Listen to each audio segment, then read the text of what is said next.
Il y a des voies qui ont traversé les siècles et d'autres que l'histoire a presque fait taire.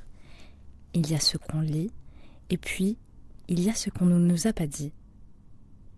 Qui était vraiment cette femme? Quelle vie a nourri ces lignes? Quel silence a-t-elle dû traverser pour écrire? Je suis Farah et aujourd'hui sur les plumes féminines, je vais vous raconter la femme derrière la plume d'Onono Komachi. L'époque de Heian, 794-1185.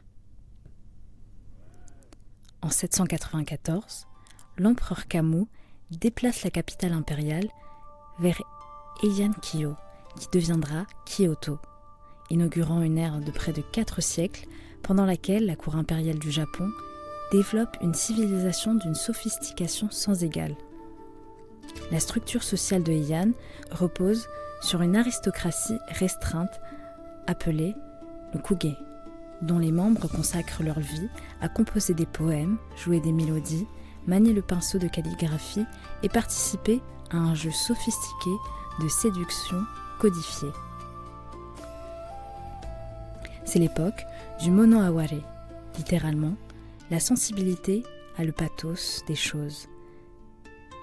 Cette mélancolie douce et contemplative face à la beauté fugace du monde. Les cerisiers en fleurs, pendant une semaine, la lune voilée par un nuage, une lettre d'amour qui pâlit avec le temps. Tout devient prétexte à ressentir la profonde fragilité de l'existence. Ce sentiment n'est pas passif, il est le moteur d'une production artistique et poétique extraordinaire. La hiérarchie sociale y est rigoureusement définie par le rang, mais aussi par le mérite esthétique. Un courtisan incapable de composer un waka élégant en réponse spontanée était considéré comme irrémédiablement vulgaire. La compétence poétique est une compétence sociale, diplomatique, amoureuse, une langue à part entière. C'est dans ce monde que naît, vit et compose Onono Komachi. Le waka, architecture d'une langue poétique. Le waka, chant japonais, est la forme poétique par excellence de la cour Heian. Sa structure est fixe, 31 syllabes ou mots, répartis en 5 vers selon la séquence 5-7-5-7-7. Héritière du Manyoshu, 8e siècle, première grande anthologie japonaise, cette forme se codifie à l'époque de Heian en un système poétique d'une densité exceptionnelle. Le waka ne se narre pas, il évoque, il suggère, il déploie des réseaux d'images et de sons. Plusieurs techniques définissent cet art poétique et constituent autant d'outils que les poètes de la cour manient avec une virtuosité croissante au fil des générations. C'est dans ce cadre technique précis que l'originalité de Komachi éclate. Là où ses contemporains privilégient une élégance distante et codifiée, elle plonge au cœur de la blessure émotionnelle, tout en maîtrisant les ressources formelles de l'art waka avec une virtuosité que Kino Tsurayuki, dans sa préface Kokinshu, sera le premier à reconnaître. Une vie mystérieuse, ce que l'histoire retient. Onono Komachi est une personnalité dont l'existence historique reste entourée de mystères. Les documents d'époque sont lacunaires, les dates contradictoires, et les biographies tardives mêlent si intimement la réalité et le mythe qu'il est devenu presque impossible de les démêler. Ce mystère est en lui-même révélateur. Il dit combien la légende a trop tôt pris le pas sur la personne réelle. Les spécialistes s'accordent à situer sa naissance vers 825 ou 830 dans les provinces d'Owu, actuellement région de Tohoku, dans le nord de Honshu.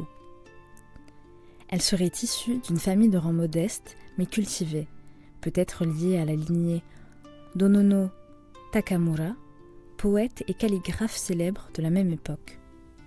Sa période d'activité littéraire se situe au milieu du IXe siècle, sous les règnes des empereurs Nimiyo, 833 à 850, et Montoku, 850 à 858. Sa fonction exacte à la cour reste débattue. La tradition populaire en fait une nyobo, dame de compagnie servant auprès de l'impératrice, ce qui expliquerait son accès au cercle des grands poètes de son temps et la diffusion de ses œuvres. Quelques spécialistes ont avancé qu'elle aurait pu être une miko, prêtresse shinto, dans sa Provence natale avant de rejoindre la capitale, hypothèse qui rendrait compte de la profondeur spirituelle de certains de ses poèmes, ainsi que de leur usage fréquent d'images rituelles liées à la nature. Sa date de mort est inconnue. Les estimations varient entre 880 et 900. L'absence de date précise, si frustrante pour l'historien, a nourri l'imagination des générations suivantes et permis à la légende de s'installer dans le vide laissé par les faits. La théorie des 4 komachi. Une hypothèse savante émise au XIXe siècle et encore débattue aujourd'hui soutient que Onono Komachi ne fait pas référence à une personne, mais pourrait désigner un groupe collectif comprenant plusieurs poétesses ayant exercé sous ce nom, des courtisanes successives détentrices du même titre de fonction, ou même une école poétique référencée par un pseudonyme unique. Cette théorie des 4 komachi s'appuie sur les variations stylistiques notables entre les poèmes attribués à Komachi dans différentes anthologies, ainsi que sur des contradictions chronologiques dans les anecdotes biographiques. Elle n'a jamais fait l'unanimité. La majorité des chercheurs contemporains préfèrent parler d'une seule autrice, dont l'œuvre a été interpolée et augmentée au fil des siècles par des admirateurs ou des imitateurs, pratiquant le onkadori, l'allusion à un poème ou à un auteur de référence, comme hommage autant que comme appropriation créative. Qu'elle soit une ou plusieurs, l'unité thématique de l'œuvre, la passion amoureuse, la crainte du vieillissement, la méditation sur le temps, est suffisamment cohérente pour que l'on puisse parler d'une voix singulière, même si celle-ci a traversé des mains multiples avant de nous parvenir. La beauté comme synonyme, la construction d'une légende. La légende de la beauté de Komachi s'est construite par un paradoxe fascinant. Non pas à partir de descriptions physiques, la littérature de Heian ne décrit jamais le corps des femmes avec précision, mais à partir de l'intensité émotionnelle de ses poèmes, la brûlure de ses vers d'amour, leur urgence, le refus de toute distanciation ornementale, ont fait imaginer à leur lecteur une femme d'une beauté et d'un pouvoir de séduction exceptionnel. Le mitate, technique de superposition métaphorique, remplace une chose par une autre, générée par une interprétation à 2 niveaux où l'image naturelle communique simultanément quelque chose au sujet humain. Opéré en retour, de l'œuvre on lisait le visage, de la voix on inférait le corps. Au fil des siècles, son nom est devenu au Japon un synonyme de beauté. Dire d'une femme qu'elle est un komachi, komachibana, la fleur de Komachi, équivaut à la qualifier de beauté intemporelle. Elle était perçue comme une femme fière de son attrait, impitoyable envers ses soupirants, et pour cette raison vouée à subir les conséquences d'un vieillissement déshonorant. Cette formulation en dit davantage sur les fantasmes et les craintes de la société qu'il élabore que sur la femme authentique. La beauté féminine, considérée comme une arme redoutable, la femme qui rejette les hommes perçue comme une menace pour l'ordre social. Le vieillissement vu comme un châtiment divin. Komachi se transforme en symbole moral tout autant qu'esthétique, à l'instar de Cléopâtre ou d'Hélène de Troie, des femmes dont la beauté mythique dépasse le temps pour devenir légende. La légende de Fukakusa no Shoujo, les sans-nuit. Parmi les nombreuses légendes attachées à la vie de Komachi, celle de Fukakusa no Shoujo est sans conteste la plus célèbre et la plus durable ancrée dans la culture japonaise. C'est à la fois une histoire d'amour intense, une réflexion sur l'orgueil et une méditation sur la mort, soit exactement les thèmes que les poèmes de Komachi explorent avec le plus d'intensité. Selon les légendes, un noble courtisan appelé Fukakusa no Shoujo, le général de Fukakusa, tombe éperdument amoureux de Komachi et lui déclare sa flamme. La poétesse, altière et indifférente, lui impose une condition impossible, qu'il vienne la visiter 100 nuits de suite, sans jamais manquer un rendez-vous. Elle lui remet un timon de char et lui demande d'y graver une marque à chaque visite. Le général accepte. Nuit après nuit, bravant le froid, la pluie, la chaleur et l'épuisement, il parcourt le chemin qui sépare son domaine dans la cour et grave sa marque sur le timon. À la 99e nuit, il meurt d'épuisement, ou peut-être de chagrin selon les versions. Komachi découvre les 99 entailles et saisi d'un remords déchirant. Dans certaines variantes, l'esprit du général la hantera jusqu'à sa mort, punissant son orgueil par des tourments intérieurs. Cette légende trouve un écho direct dans plusieurs poèmes attribués à Komachi où apparaît la figure des 100 nuits, chiffre rituel associé dans les traditions bouddhistes à la complétude et à l'expiation. La légende et l'œuvre se nourrissent mutuellement dans un entrelacement difficile à dénouer et que le théâtre No exploitera avec génie à partir du XIVe siècle. La vieillesse et la décadence. Monono Aware. La fin de vie de Komachi est dans la tradition légendaire aussi sombre que sa jeunesse fut brillante. Si les textes historiques gardent un silence complet sur ces dernières années, les légendes tardives, glosses des Xe et XIe siècles et pièces de No du XIVe siècle, peignent avec complaisance une vieillesse misérable.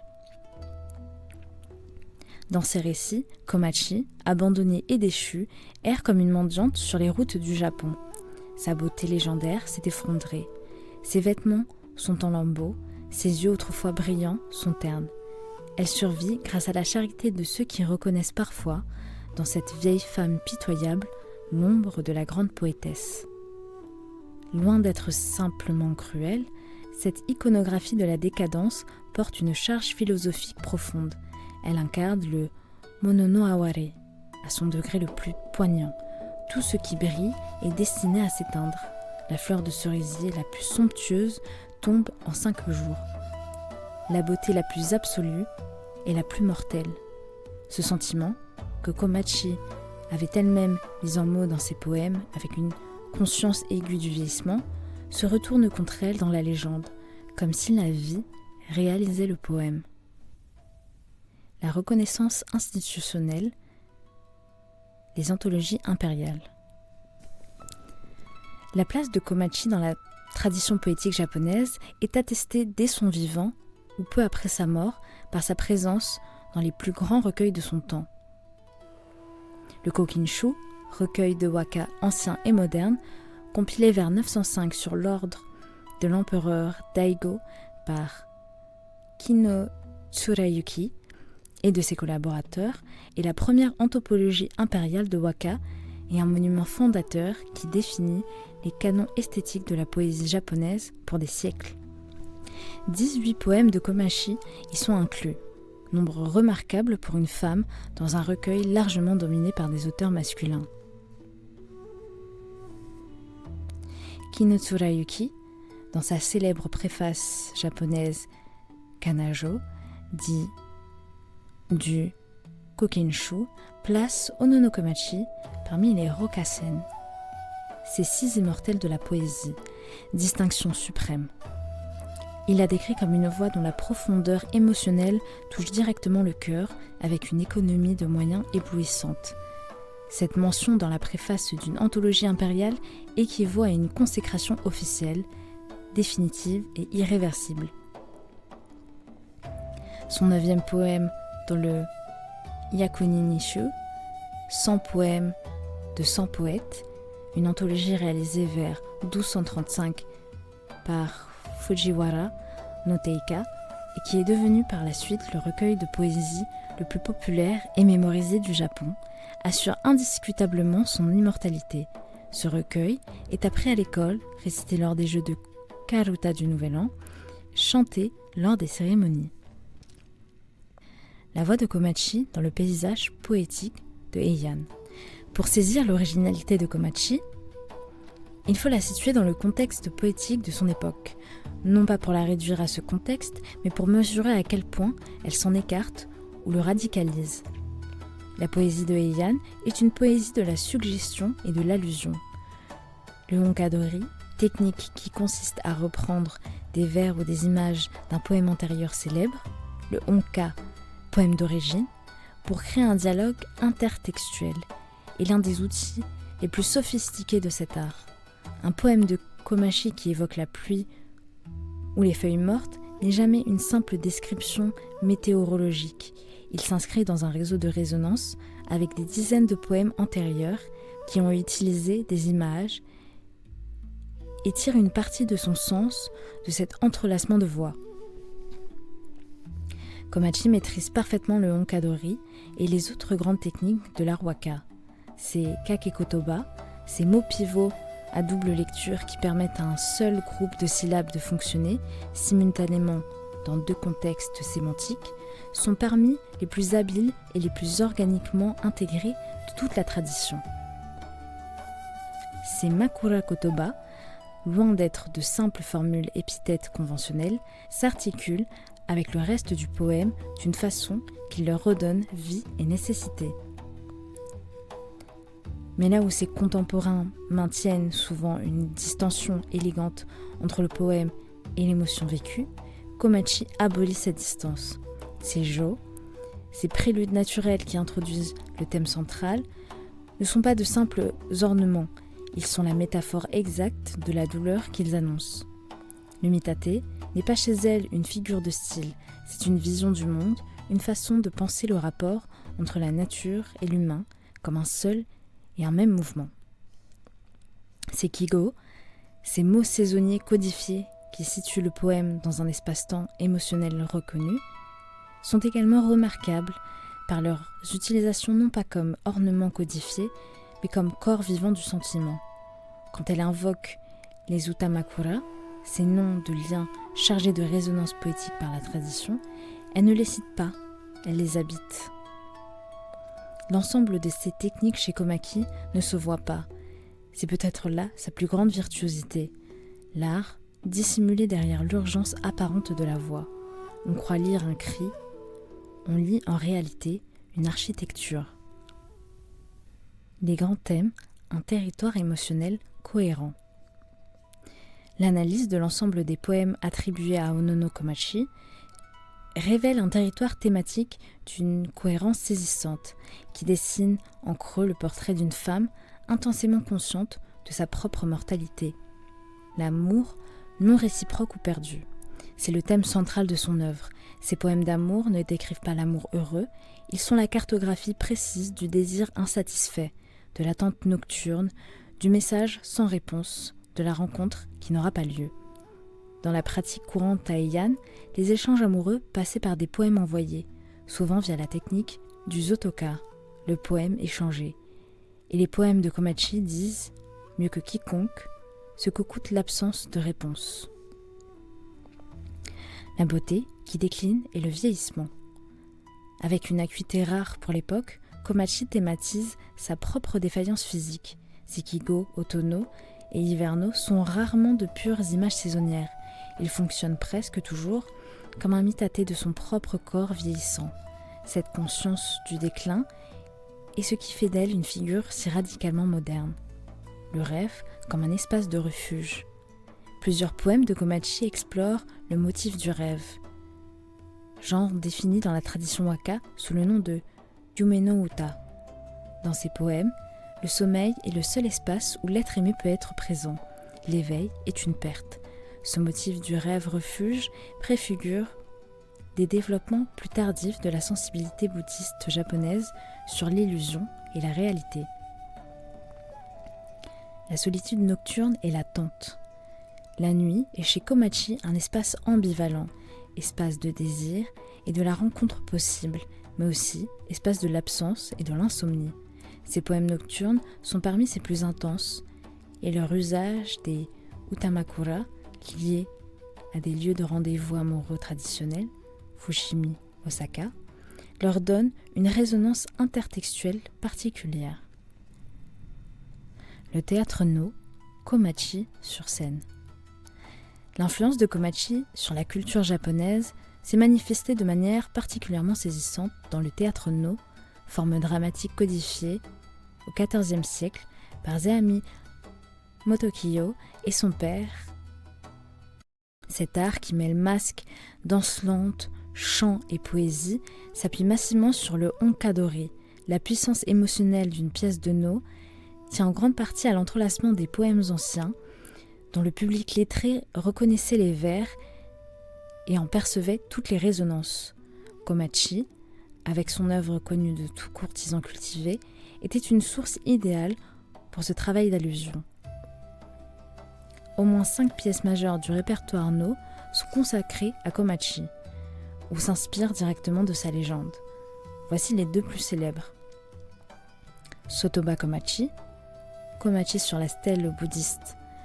Une vieille mendiante, reconnue comme Komachi vieillissante, est surprise à s'asseoir sur une stèle bouddhiste sacrée.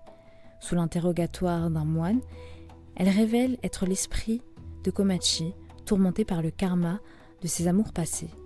Plusieurs vers du texte reprennent ou paraphrasent des poèmes de Komachi par onkadori, créant un dialogue saisissant entre la vieille femme sur scène et la jeune poétesse dont les mots résonnent encore. Et Kayo Komachi, Komachi au rendez-vous nocturne, l'esprit de Fukakusa no Shoujo, fou de désirs inassouvis, est incarné dans le corps de Komachi, désormais vieilli.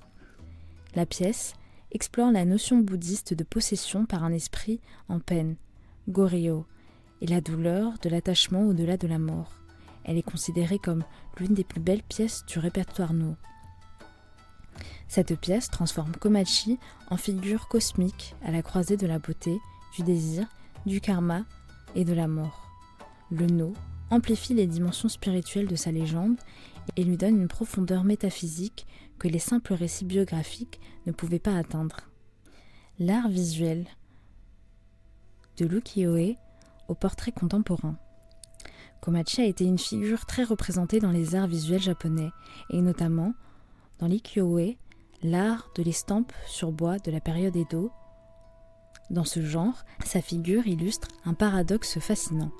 Elle est à la fois l'archétype de la beauté jeune et somptueuse et celui de la décrépitude douloureuse.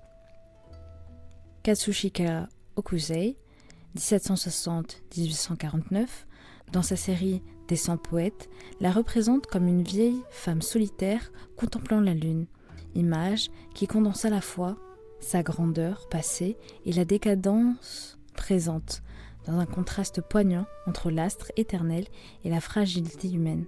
Ces choix d'illustration représentent en soi une sorte de mythe visuel, la lune et l'utamakura, un thème désignant un lieu empreint d'une résonance poétique engendrée par la tradition, dont la simple mention suscite un large éventail d'émotions et de vers passés, emblématique de la poésie de Heian. La position au-dessus de Komachi en déclin, c'est interpréter son destin à travers le prisme de sa propre tradition poétique. Kitagawa Utamaro, maître des portraits des beautés féminines, l'intègre dans ses représentations des grandes figures poétiques, lui donnant le visage idéalisé d'une beauté de cour. Ces représentations visuelles ont contribué à fixer dans l'imaginaire collectif une image duale de Komachi, la belle altière de sa jeunesse et la vieillarde errante dans ses dernières années, comme les 2 faces d'une même médaille. Héritage contemporain de Shinkansen aux jeux vidéo. L'extraordinaire longévité de la figure de Komachi dans la culture japonaise se manifeste aujourd'hui de manière aussi diverse qu'inattendue, témoignant de sa capacité à traverser les époques et à se recharger de nouveaux sens à chaque génération. Dans le domaine du transport, la ligne Shinkansen-Komachi relie Tokyo à Akita, la région d'origine supposée de la poétesse, associant ainsi la modernité technologique à un héritage culturel millénaire. Ce choix n'est pas anodin, il inscrit le nom de la poétesse dans le quotidien de millions de voyageurs. Dans l'agriculture, le riz Akita Komachi est l'une des variétés de riz les plus prisées du Japon. Cultivé dans la préfecture d'Akita, son nom évoque la beauté et la perfection, qualité que le marketing associe à la fois au grain de riz et à la figure légendaire.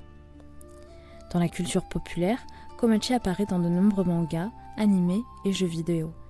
Elle est notamment un personnage de Fate, Grand Order, le jeu mobile RPG de la franchise Fate, où elle est présentée comme un servant de classe assassin.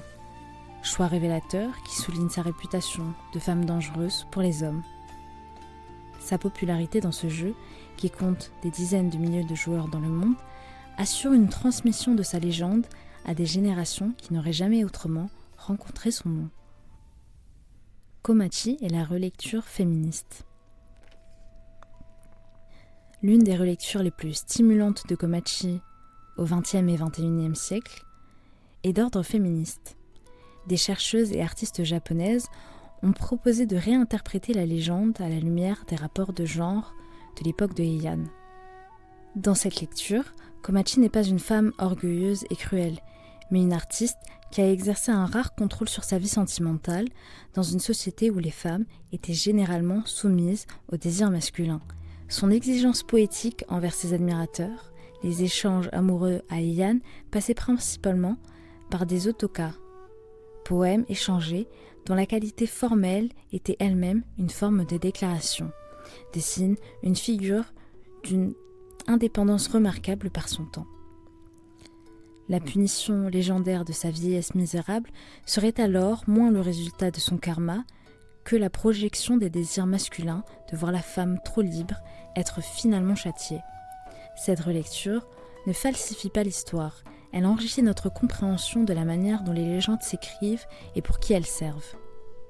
En conclusion, Onono Komachi demeure l'une des figures les plus fascinantes et les plus déroutantes de toute la littérature mondiale. Figure historique quasi inconnue, sans date précise, sans portrait authentifié, sans biographie véritable, elle est simultanément une légende poétique majeure dont l'œuvre continue de toucher des millions de lecteurs 12 siècles après sa rédaction. C'est précisément parce que la femme réelle reste invisible que la légende a pu se déployer librement, accumulant les significations, les projections et les réécritures. La tradition de Onkadori a fait d'elle une onka vivante, un poème source que les générations suivantes ont cessé de citer, d'amplifier et de transformer. Seami en fait une figure de No. Okusai en fait une estampe. Teika en fait le 9e joyau de son anthologie. Et chacune de ces réappropriations dit quelque chose non seulement sur Komachi, mais sur l'époque qui la réinvente. Hana no iro wa utsure ni kerina, itazura ni wagami yo ni furu, nagame seshimani. La couleur de la fleur s'est peu à peu estompée, tellement, vainement, elle est déjà tombée sur moi, sans vraiment m'en apercevoir. Une femme, une plume, une histoire qu'on n'oublie pas. Si tu veux continuer à découvrir ces femmes que l'histoire a trop longtemps gardées dans l'ombre, rejoins la communauté des plumes féminines, abonne-toi, aime, partage et laisse un commentaire. En attendant, on se retrouve jeudi prochain pour découvrir une poétesse originaire du continent africain.